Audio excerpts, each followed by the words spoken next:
뭐 아까 그 뱀과 젖소의 이야기하고 비슷한데, 요리사에게 칼을 쥐어주면 그 요리사는 그 칼을 이용해서 무엇을 만듭니까? 사람들이 먹고 행복을 느끼는 음식을 만들죠. 그러나 이 칼을 강도에게 주면 무엇을 합니까? 예, 사람을 상해하고 또한 남들의 재물을 뺏는 악한 도구가 됩니다. 마찬가지로 재물을 잘못 다스리면 죄 짓는 죄물이 되는 것이죠. 그래서 우리가 좀 돈에 대해서 성경적인 원리를 알 필요가 있다라고 생각되어집니다. 그래서 우리가 돈을 잘 벌고 돈을 잘 쓰는 것, 이것이 굉장히 중요합니다. 여기서 잘은 많이의 뜻이 아니라 어떻게 바르게 쓰고 바르게 버는 법을 우리가 배워야 한다는 것이죠. 여러분, 성경적인 재물관이 있습니다. 창세기에 보면 하나님께서 온 우주를 만드셨죠. 그리고 이 온 우주를 만드신 뒤에 지구를 만드시고 또한 그 지구 가운데 사람을 만드시고 그들에게 복을 주셨습니다. 어떤 복이냐면 이 땅을 잘 다스리는, 그리고 이 땅을 정복하는 그러한 복을 허락하셨습니다. 여러분, 하나님께서 온 우주를 만물을 만드셨기에 이 온 우주 만물은 하나님의 것입니다. 우리가 재물의 주인이 하나님이라는 사실을 반드시 알고 있어야 합니다. 그러면 여러분들의 호주머니 속에 있는 돈, 그것은 누구 것입니까? 예, 하나님 것입니다. 그러면 제가 질문 하나 드릴게요. 여러분, 돈 쓰시면서 하나님께 어떻게 써야 되냐고 묻고 쓰신 적 있습니까? 한 번이라도. 물론 큰 결정을 할 때는 기도할 수도 있습니다. 근데 여러분, 혹시 버스 타고 가시면서 하나님께 1,000원짜리 낼까요? 동전 낼까요? 기도해 본 적 있습니까? 한 번도 없죠. 한 번도 없죠. 왜 그렇습니까? 그 돈의 주인이 누구라고 생각하고 있기 때문에 그렇죠. 내가 돈의 주인이라고 생각하고 있기 때문에 우리는 한 번도 돈 쓰는 것에 대해서 하나님께 묻거나 기도한 적이 별로 없다는 사실입니다. 제가 여러분들에게 이 재물에 관한, 돈에 관한 설교를 하면서 제가 예수전도단에서 배웠던 재정 원리를 한번 다시 이렇게 쭉 찾아봤습니다. 그런데 부끄럽게도 저도 돈을 쓰면서 하나님께 물어본 적이 없더라고요. 그러나 그것은 곧 저 역시도 돈의 주인이, 모든 재물의 주인이 하나님이라고 말씀을 드리지만 내 삶 속에서 돈의 주인은 저라고 생각하고 있었던 것이죠. 여러분, 사람들이 돈을 최고로 여기고 혹 그 돈의 주인이라고 이야기하지만 재물의 종되어서 살아가는 경우가 얼마나 많은지 모릅니다. 그래서 하나님이 싫어하는 우상 숭배를 하죠. 그래서 성경은 재물의 신을 무엇이라고 부릅니까? 맘몬이라고 부릅니다. 맘몬의 신. 돈을 우상 숭배하듯이 숭배하기 때문에 그 맘몬이 우리를 지배한다는 거예요. 우리가 돈을 숭배하기 시작하면 그때부터 이 돈은 우상이 되는 것입니다. 여러분, 그러나 이 모든 재물의 진짜 주인은 하나님이라는 것을 기억하셔야 하는 것이죠. 그러면 재물을 소유하고 있는 나는 누구인가입니다. 재물을 하나님께서 나에게 주셨는데 그 재물을 소유하고 쓰고 있는 그 주체로서의 나는 과연 누구인가? 이것을 우리가 생각해야 한다는 거죠. 여러분, 우리는 하나님께서 이 땅 가운데 주신 재물을 잘 관리하고 잘 사용해야 하는 청직이라는 것을 여러분 기억하셔야 합니다. 이 청직이라는 말은요, 베드로전서 4장 10절에 나오는 오이코노모스라는 단어에서, 헬라어 단어에서 나옵니다. 이것은 무엇이냐면 오이코스는 집을 의미해요. 그래서 집을 관리하는 사람, 이게 바로 청직이에요. 지금으로 얘기하면 집사장 정도.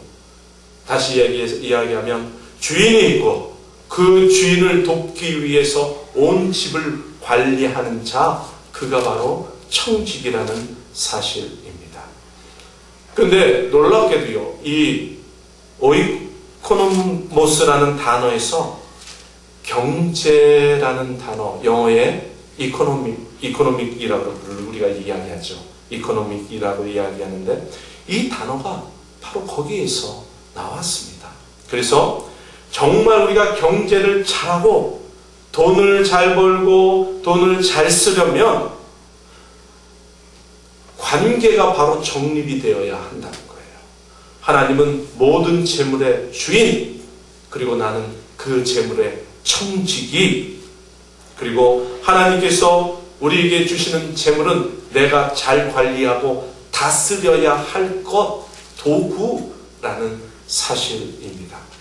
그래서 우리가 이 관계를 잘 알면 돈을 잘 벌고 잘 사용할 수가 있습니다. 그러면 재물의 속성, 과연 재물은 어떤 것이냐는 거죠. 돈은 어떤 것이냐는 거예요. 돈은 도구와 수단입니다. 목적이 될 수 없는 도구와 수단이에요. 우리가 돈의 한계를 바로 알아야 한다는 거예요. 돈이 우리의 인생을 책임져 주지 못한다는 사실을 여러분 기억하셔야 합니다. 우리의 인생을 책임지시는 분은 우리의 주인 되신 하나님이세요. 우리의 인생을 하나님께서 책임져 주십니다. 그래서 우리는 황금 만능주의가 아니라 하나님 만능주의로 살아가야 합니다. 여러분 달러를 보시면 달러에 글자가 써 있습니다. In God we trust. 다시 이야기하면 우리는 하나님을 믿는다라는 그러한 단어가 지폐 달러 안에 있습니다. 최근에는요, 무신론자들이 이 지폐 가운데서 단어를 빼자고, 이 글자를 빼자고 이야기합니다. 그러나 이것은 미국을 개척하고 미국이라는 나라를 세운 그 청교도들의 어떤 신앙 고백이 그 안에 담아 있는 거예요. 그래서 이 고백처럼 돈을 믿지 않고 우리의 믿음의 대상은 바로 하나님이고 하나님을 주인 삼아 살아가야 한다는 그 고백이 그 달러 안에 있는 거죠. 그래서 여러분 달러가 세계 통화입니다. 통화.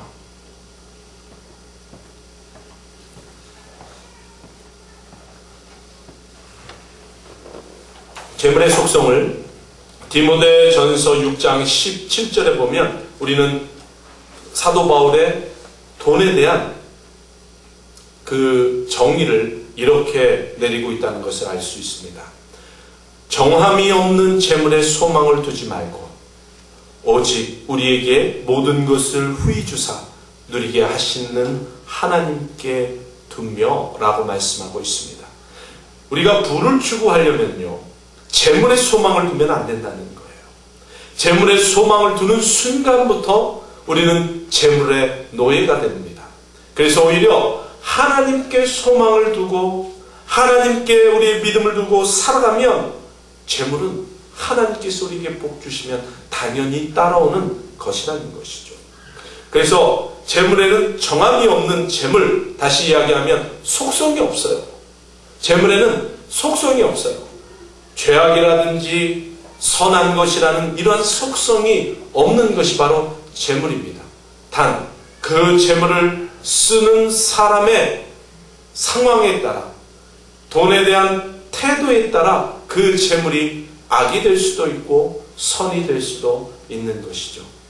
그래서 돈은요, 편리한 도구입니다. 돈은 절대 우리에게 행복을 주지 못합니다. 여러분 오늘 전도서 5장 10절의 말씀을 한번 읽어볼까요? 5장 10절입니다. 5장 10절 시작.